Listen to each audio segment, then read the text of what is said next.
This is a story about how little acts of kindness can have great impact. It happened many years ago. In fact, I was a teenager. And in the months previous, my father, at the age of 54, passed away unexpectedly of a heart attack, leaving just my mother, myself, and a big old house. On the day in question, my mother woke up complaining of a terrible headache.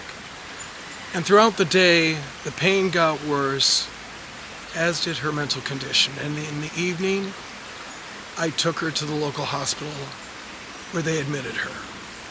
We would find out that she had suffered a massive brain hemorrhage, required brain surgery, and 6 months of hospitalization.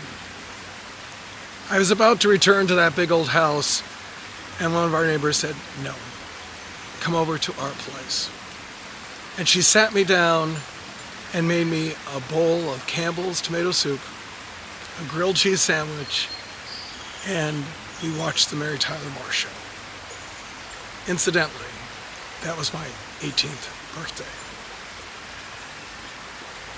Not only did that act sustain me in the moment, but I cannot tell you how many times in subsequent years I remember that act of kindness and how it has sustained me in the decades since its origination.